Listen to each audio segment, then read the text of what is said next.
concentrer sur le débat. Je vous le dis, je suis là pour choquer. Si tu me dis que Rudy Garcia, il a le niveau pour entraîner le Napoli, alors Balerdi, il a le niveau pour jouer au Real Madrid. Rodrigo, sa hype, elle a duré, 2 matchs la saison dernière. Mbappé, aujourd'hui, il est plus populaire que l'équipe de France et que Didier Deschamps. Mbappé, demain, il monte au créneau. Il dit Deschamps, c'est une pompe. Il faut un changement d'entraîneur. T'es sûr que 48 heures après Deschamps, il va sauter. Mais je sais pas con, Dédé. Que Laurenti pense que le mec, il dépense 1 euro, il meurt. Je suis allé me faire la compil que ça dit. La compil, elle a duré 2 minutes, il n'y avait pas grand chose. C'est souvent les 3 bonnes tacles, je suis revenu, je me suis dit, attends, il y a que ça dans la compil. Guardiola, meilleur coach de l'histoire. C'est même pas le meilleur coach de l'histoire du Barça. Il faut arrêter avec Payet, c'est un grand joueur. Alex Ferguson, c'est juste un Giroud qui a eu beaucoup de moyens. C'est pour ça qu'il a réussi. Pendant des années, on se faisait dérouiller à chaque gros match. Ça fait penser à Rudy Garcia. Le match, il va débuter. Les 11 sur le terrain, ils vont se caguer dessus. On va sortir les popcorn, on va observer tout ça. On va tous mourir. Moi, j'y crois pas. On va se faire éliminer comme des putes. J'en suis sûr. J'ai déjà tout prévu. Le paquet de mouchoirs. Je veux pas avoir ça. Si t'enlèves le championnat anglais, allemand, espagnol, italien, portugais, lituanien, la Ligue 1, c'est le meilleur championnat européen. Mbappé, c'est un remplisseur de brouettes. Par contre, quand il faut aller trousser les grosses équipes, malheureusement, c'est lui qui se fait remplir.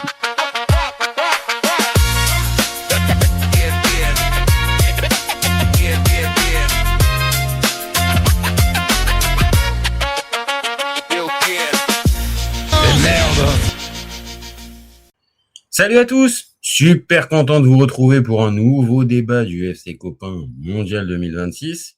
Alors, dans cette petite preview qui commence à sentir un peu bon le 8e de finale, là c'est des matchs coup près, là on est vraiment dedans. On vient de parler il y a quelques minutes de la preview RDC Angleterre qui va commencer dans un peu moins de 30 minutes maintenant. Là, on va se poser un peu sur l'autre affiche de la journée, parce que je vous cache pas que le États-Unis-Bosnie, oui, il est un peu hypant, mais c'est quand même un peu moins que ce Belgique-Sénégal. Là, moi, je vous le dis, les copains, il me hype de malade ce match entre la Belgique et le Sénégal. Donc, logiquement, on a fait des previews pour tous les 16e de finale. On n'allait pas s'arrêter là-dessus. Et puis bon. On a payé le petit maillot sénégalais, le maillot de Khalilou Fadiga. Donc, on s'est mis en condition pour faire un bon petit débat et se concentrer après sur les matchs. Voilà les copains. Donc, comme d'hab, n'hésitez pas à vous commenter, vous liker, vous partager. On fait le débat ensemble, c'est plus sympa. Si vous n'êtes pas là, c'est pas grave, je le ferai quand même. Dernière chose, si vous découvrez la chaîne, je le dis à chaque début de vidéo, mais je suis obligé. Allez-y les copains, abonnez-vous, on a besoin de ça pour gagner un peu en visibilité et surtout pour nous donner de la force. Voilà, bon, maintenant qu'on a dit ça, on peut s'arrêter sur la vraie question du débat là. Et la vraie question du débat, c'est quoi ? C'est tout simplement Sénégal-Belgique, on voit qui passer. Alors autant tout à l'heure, Angleterre-RDC, sur le papier, oui, il y a un avantage qui va clairement, sur le papier en tout cas, vers l'Angleterre. Là, par contre, les copains, Belgique-Sénégal, il n'y a pas de favori. Il n'y a pas de favori. Et malgré qu'on soit avec un premier de groupe, la Belgique, face à un troisième de groupe, le Sénégal, moi je vous le dis, sur le papier, pour moi, il n'y a pas de favori véritablement sur le papier. On va regarder tout de suite les compos probables. Alors, c'est les compos probables, hein. On n'est pas sûr et certain. Donc, vous enjaillez pas. J'ai pas mes entrées dans la fédération ni sénégalaise ni belge pour pouvoir vous donner avec certitude la compo. C'est ce qu'on a là. Donc, est-ce qu'on partira toujours sur Sek à la place de Niakate? J'en sais rien. Pour moi, je pense que Koulibaly va revenir. Je vois pas Paptio le mettre sur le côté. Niakate donc resterait. Ismail Jacobs prendrait la place de El Hadji Malick Diouf sur le côté gauche. Ça, c'est pareil. Est-ce que c'est vraiment sûr? Est-ce qu'on se base pas aussi sur ce qui s'est passé sur ce dernier match face à l'Irak pour ce match. J'en sais rien. Voilà, c'est la compo probable que j'ai eu avant de démarrer. Maintenant, comme je vous dis, peut-être que vous en avez une, vous en avez lu une qui était plus, qui était encore plus sûre avec les dernières infos. Voilà. Maintenant, je le place. Donc il y a quand même des incertitudes côté sénégalais, mais même moi personnellement, si on devait partir avec la meilleure défense centrale, moi je mettrais Sarr à la place de Seck. Et donc évidemment à la place de Koulibaly aussi, avec Niakhaté. Au milieu, oui, alors peut-être que c'est pas l'Ampère qui a le mieux marché sur les premiers matchs, mais pour moi les deux Gay, on est obligé de les mettre, quand on voit l'état de forme d'un Pape Gay sur le dernier match. Alors ok, hein, il était sur le banc, hein. Je pense que il avait été un peu peut-être piqué par Papio dans l'idée de concerner un peu plus tout le monde. Il devait sûrement exiger plus de son joueur. Bon, là, quand on voit la réponse que lui a fait Pape Gay à son entrée, je pense qu'on peut dire logiquement, il postule pour une place de titulaire. Là, honnêtement, je prends pas grand risque là-dessus. Après, la vraie question aussi, et c'est ce que soulève la compo, parce que si on part sur cette compo-là, on aurait Iliman Ndiaye qui prendrait le côté droit. Alors, je sais qu'Iliman peut frustrer beaucoup de gens, et principalement au Sénégal, parce que il y a du déchet dans le dernier geste. Il y a beaucoup de pas de dribble inutile parce que c'est pas un joueur comme ça, mais plein de petits défauts dans le jeu, dans le dernier geste qui peuvent énerver. Et on repense évidemment à son face-à-face avec Bounou pendant la finale de Cannes. Bien sûr, c'est, je pense, le talon d'Achille d'Iliman Ndiaye. Maintenant, s'il est aligné, moi, je vous le dis, c'est un vrai joueur de ballon qui est capable de percuter, capable de éliminer son vis-à-vis, capable de jouer dans les petits espaces. Et dans cette équipe du Sénégal, très clair, hein, si t'as pas Iliman Ndiaye pour faire ce type de choses-là, tu n'auras personne pour mettre le pied sur le ballon. Alors après, attention, hein, c'est pas un numéro 10. Hein. Iliman, c'est pas un numéro 10, c'est pas ce genre de gars qui, certes, te prend le ballon, mais peut, par sa vista, te faire la bonne passe D. C'est pas un numéro 10 dans l'âme. Pour moi, c'est plus un 9,5, mais un 9,5 avec une qualité technique véritable. Et si on part sur un match où, justement, en face de toi, tu vas avoir la Belgique, avec ce que ça comporte, parce que pour l'instant, on est en train de parler que du Sénégal, mais il y a un adversaire aussi, hein, les copains. Il y a un adversaire, hein. Et l'adversaire en face, il est pas venu en victime expiatoire, hein. Je vous le dis direct. Maintenant, pour moi, il y a vraiment des inconnus et des incertitudes pour cette équipe, comment? Belge. Vraiment, il y a moi, j'ai des gros doutes et j'en avais déjà parlé avant même le 16e de finale. Il y a pour moi c'est pas un problème, c'est on continue de penser que cette équipe de Belgique est toujours la même que celle de 2018. Mais les copains, 2018, c'était il y a 8 ans. C'était il y a 8 ans et ça va être ultra logique ce que je vais vous dire, mais en 8 ans, les joueurs, ils sont pris de l'âge. Donc tout un tas de joueurs qui étaient soit au pic de leur carrière ou qui arrivaient au pic de leur carrière, 8 ans après, il y a un vide en fait. Et puis la fameuse relève belge, désolé, mais on n'a pas encore eu des joueurs de ce calibre-là avec.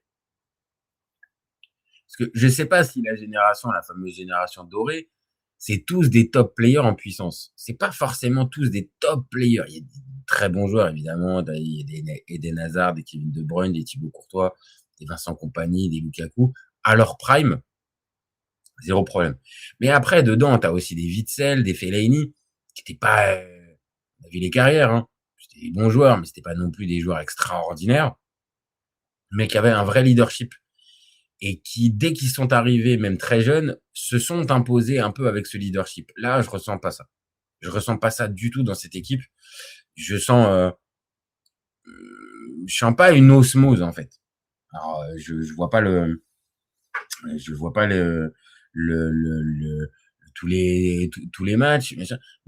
Et je suis pas à l'intérieur du groupe, mais je sens pas une vraie osmose. Et là, je vais commencer parce que je sais que c'est un peu un cheval de bataille que j'ai, mais c'est sûr, quand t'as Rudy Garcia sur le banc, voilà. Est-ce que l'osmose t'arrive facilement à la faire? Je sais pas. Vraiment, je sais pas. Parce que sinon, sur le papier, euh, pour s'attarder 2 minutes sur la Belgique, la qualité, elle y est, hein. Quand tu peux aligner un trio offensif, Doku, Lukaku, Trossard, bon, il y a quand même de la qualité, on va pas se mentir. Maintenant, c'est sûr, c'est ce que j'ai dit tout à l'heure, Lukaku, c'est plus Lukaku Prime. Donc, on est sur un gars qui a fait, je crois, 54 minutes en club cette saison. Qu'est-ce que tu veux espérer au plus haut niveau, hein?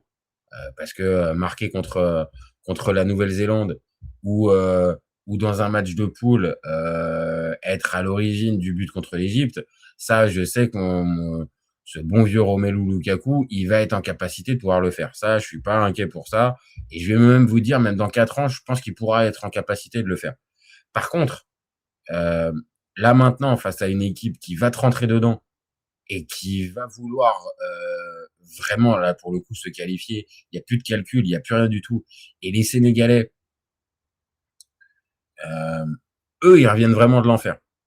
Parce qu'après les 2 premiers matchs, je pense que même à Dakar, pour en avoir discuté un peu avec notre ami Baba, qui intervient un peu sur la chaîne, enfin, pour avoir entendu un peu ses messages, ces derniers jours, il y avait un peu enfin, les gars étaient un peu désabusés. Et ça y croyait limite plus beaucoup. Donc évidemment, le match contre l'Irak a relancé la machine, mais est-ce que cette équipe qui était quasiment morte après ces 2 premiers matchs, dans quel état elle revient?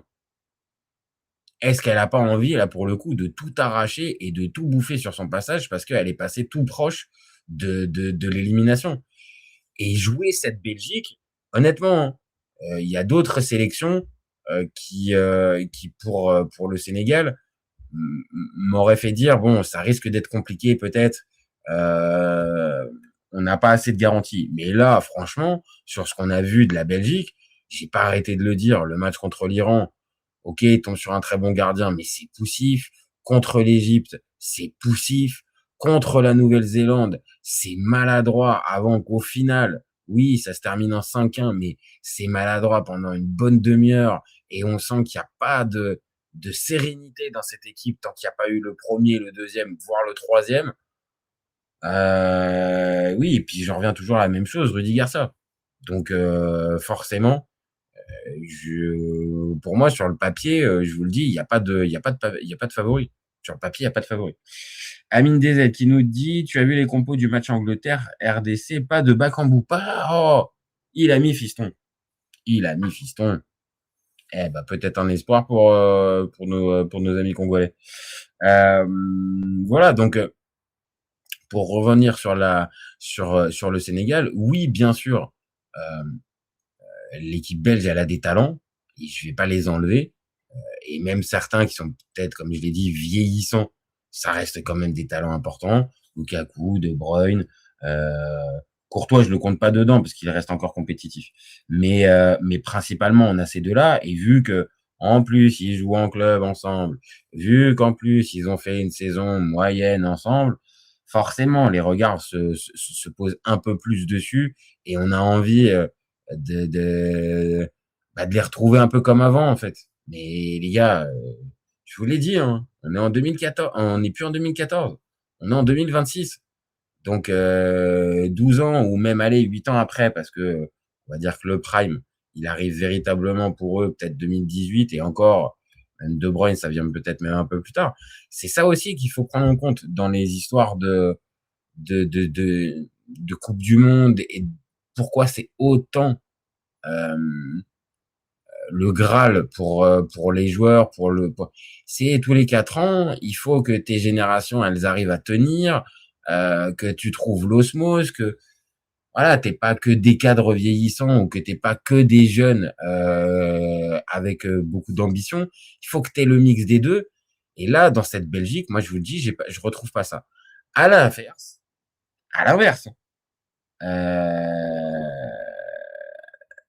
alors que je vois le message de la ligne des Z, pas de Mayele non plus.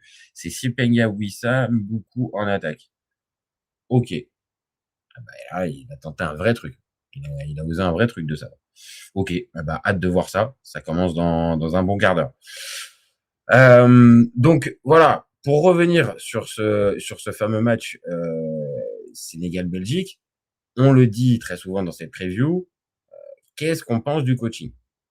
Et donc, qui, dans cette fameuse rencontre de 16e de finale, va gagner la bataille tactique? Moi, je pars toujours d'un mauvais problème, d'un mauvais d'un mauvais point dès qu'il y a Rudy Garcia dans l'équation. C'est un entraîneur pour moi du passé. C'est un entraîneur du passé. Donc, je vais avoir du mal à vous dire que spontanément, le coach qui va gagner la bataille tactique entre la Belgique et le Sénégal, ça va être Rudy Garcia. Donc maintenant, je vais essayer de mettre de côté un tout petit peu l'affect et un tout petit peu le désamour et le désintérêt que j'ai pour Rudy Garcia. Mais pour moi, Papio, il a toutes les armes pour bien préparer ce match, dans le sens où, bien sûr que le Sénégal est maintenant une sélection compétitive, attendue, et on attend d'elle. On attend d'elle. Ça, il y a aucun problème là-dessus. Par contre, soyons très clairs, vu le contexte de cette Coupe du Monde et comment elle s'est déroulée pour le Sénégal depuis le départ, dans la préparation, il a tout à gagner, Papio. Bien sûr qu'il y a de la pression, encore une fois, je vous l'enlève pas. Maintenant, la pression, elle était maximale sur le match contre l'Irak. Parce que là, vraiment, si ça passait pas le premier tour et ça se terminait avec une élimination vraiment en étant déclassé par rapport et à la Norvège et par rapport à la France, je pense que ça aurait été mal vécu. Là, il sauve les meubles. Mais maintenant qu'il a sauvé les meubles, il a devant lui un adversaire qui, je suis désolé, hein, mais qui a pas beaucoup de certitude. Et malgré sa première place obtenue, faut la nuancer et regardez bien aussi le nombre de points pour obtenir cette première place. C'est au goal average et tu finis avec 5 points. 5 points dans un groupe avec l'Iran, l'Égypte et la Nouvelle-Zélande. Donc, oui, la bataille tactique, elle va aussi résider dans dans la préparation mentale. Comment tu amènes tes joueurs à disputer ce 16e de finale. Et pour moi, Papio, il a un avantage. C'est que ce groupe pouvait se croire mort. Il est revenu à la vie avec, on va dire, un 16e de finale abordable.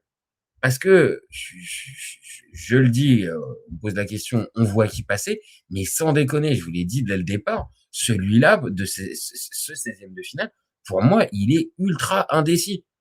Et je n'arrive pas, à l'image du Côte d'Ivoire-Norvège, qui a basculé en toute fin de match pour les Norvégiens, à l'image du Pays-Bas-Maroc, qui a basculé, lui, au péno, je vois pas de marge sûre pour la sélection européenne, comme on a tendance à dire.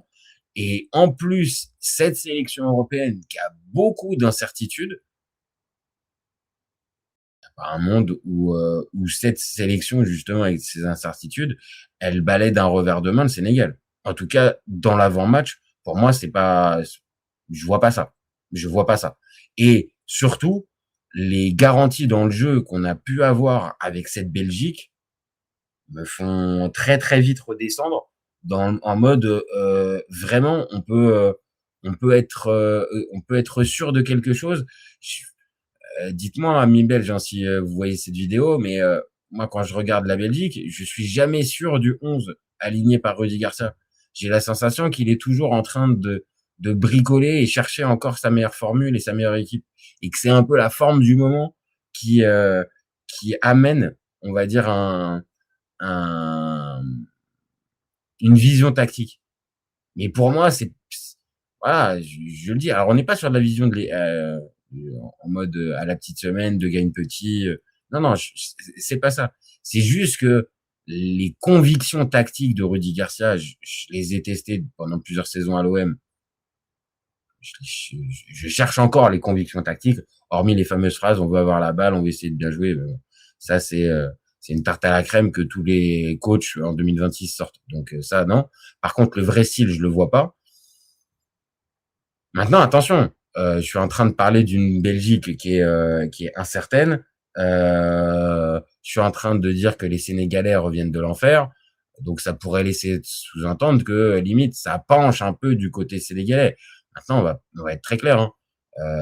Je sais pas si la composition que je vous donne là, enfin, que j'ai récupérée avant le match, elle est vraie. Mais si c'est le cas, il y a des incertitudes. Hein.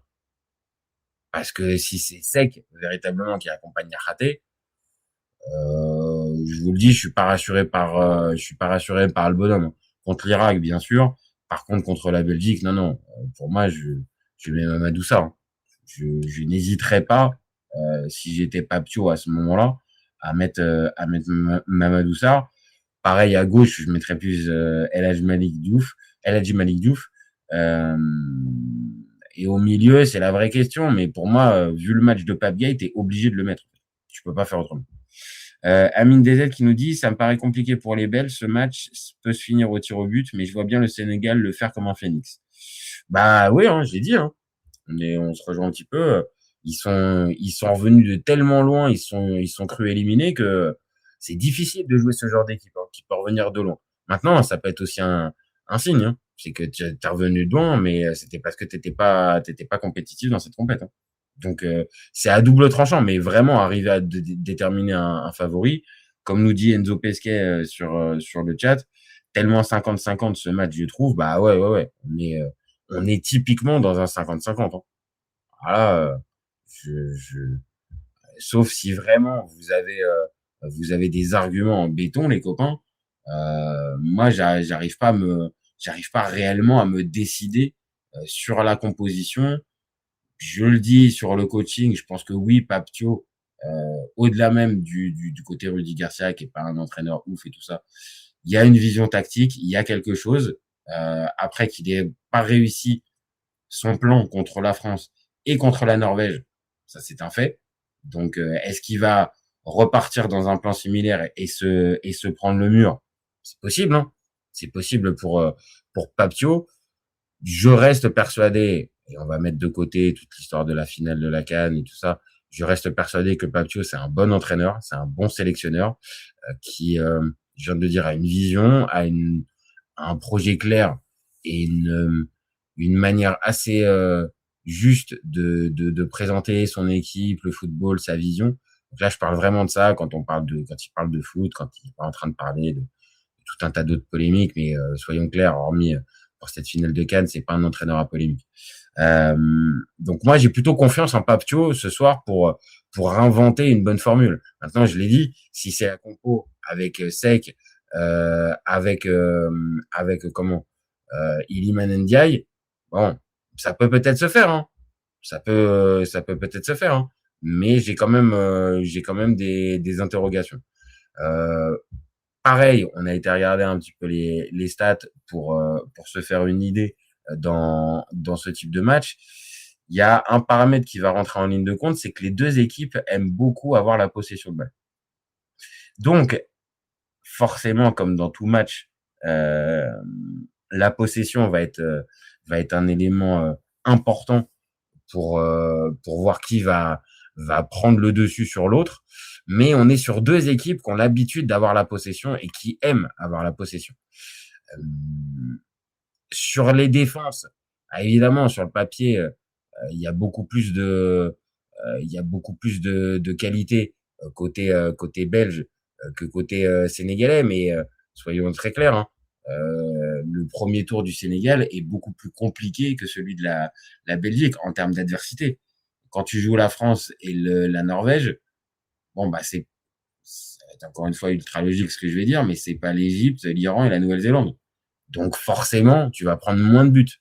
Mais par contre, on remarquera quand même qu'il y a plus de buts marqués pour le Sénégal, malgré le groupe fort et malgré cette 3e place. Donc, ça veut dire que le potentiel offensif, il est là.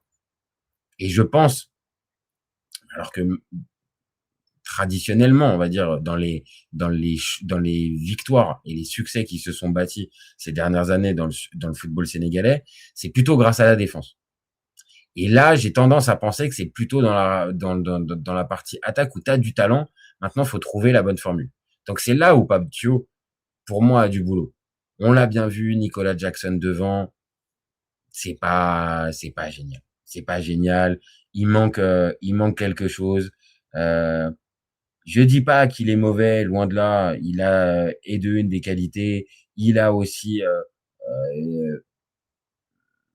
j'allais dire de la bonne volonté, mais oui, il y a quand même chez lui quand même beaucoup de points positifs dans le jeu. Par contre, dans l'expression, dans son attitude et tout ça, je sais pas, je le sens pas concerné, je le sens toujours un peu à part en fait, toujours un peu dans son monde en fait. Et ça peut peut-être marcher, hein, mais je pense que c'est une limite aussi, et c'est peut-être une des raisons pour lesquelles ce gars-là arrive pas à passer ce fameux step. Donc, est-ce que Ismail Assar devant, ça a fonctionné, on va dire, contre l'Irak, mais c'est pareil. Est-ce que tu peux véritablement te baser dessus pour te dire que c'est vraiment le révélateur type?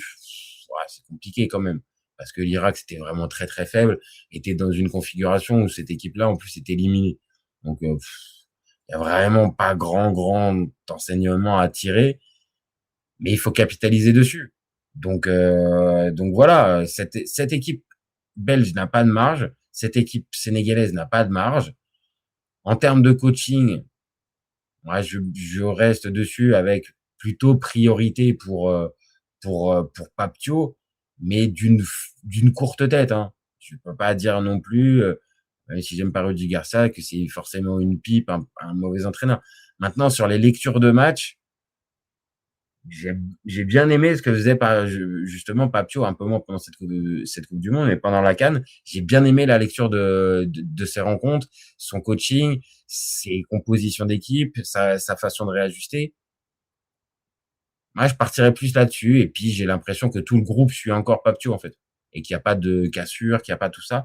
Là où, je dis pas qu'il y a cassure avec Rudy Garcia, mais il n'y a pas adhésion. Pour moi, il n'y a pas adhésion. On l'écoute parce que c'est le sélectionneur, parce que c'est l'entraîneur en chef, bien sûr. Et je dis pas qu'il y a une mutinerie, une révolution au sein du du vestiaire. Mais je sens que les gars sont moins propices à s'arracher. Voilà. Maintenant, c'est un feeling, hein. C'est un feeling. Maintenant, il faudra voir aussi l'aspect défensif, parce que on parle beaucoup d'incertitude côté défensif sénégalais, mais je vous invite à aller regarder aussi un peu les stats côté défense belge. C'est pas dingo, hein. C'est pas dingo. Et pareil, l'opposition était pas la même, hein. Belgique, Nouvelle-Zélande, Iran, Égypte. Bon. Maintenant, il y a un dernier point, et pour ça, faut quand même aussi un tout petit peu en parler. On en parle à chaque match, on l'évoque. Mais il y a aussi ce tableau final dans ce 16e de finale. C'est que là, le Sénégal hérite d'une partie. Moi, je vous le dis, alors oui, sur le papier, en quart de finale, ça peut être très très chaud. Mais par contre, 16e et 8e de finale, je vois pas en quoi c'est pas des équipes à la portée du Sénégal. Même si je sais que les États-Unis ont battu le Sénégal en match de préparation avant le mondial, même si je sais que les États-Unis sont à domicile, pour moi, États-Unis-Sénégal, ça peut passer largement. Et Bosnie-Sénégal, c'est pareil. Je sous-estime pas les Bosniens. Loin de là, je sais qu'ils nous ont éliminés, nous, Italiens, pour le mondial, donc je vais sûrement pas les sous-estimer, mais, il y a moyen d'aller gratter un quart de finale. Après, peut-être que contre Portugal ou Espagne en quart de finale, ça risque d'être peut-être un peu plus compliqué. Je vous le cache pas pour le Sénégal. Mais pour moi, il y a un monde où le Sénégal, avec cette 3e place sortie de nulle part, bah, elle réussit carrément à faire le match-up et arrive à se retrouver en quart de finale. Et vu que c'est le moment de se positionner, on arrive à la fin de ce petit live, de cette preview. Autant pour le Angleterre-RDC, j'ai été parti sur un match nul sec, et puis après peut-être victoire des Anglais aux prolongations. Là, moi, je pars sur victoire sèche du Sénégal. Je pense que le Sénégal prendra un but parce que vu la qualité de la défense, et je pense pas qu'il va nous mettre Mamadou Sarr, je pense que ça va encaisser un but. Mais pour moi, les Sénégalais ont largement de quoi battre cette Belgique. Donc je partirais sur un 2-1. Je partirais sur un 2-1 Sénégal. Maintenant, si je me trompe et que les Belges passent, qu'est-ce que je vous dis, ça sera le sport, ça sera le foot, c'est ce qu'on aime aussi, c'est voilà, il y a de la certitude, tout ce que vous voulez.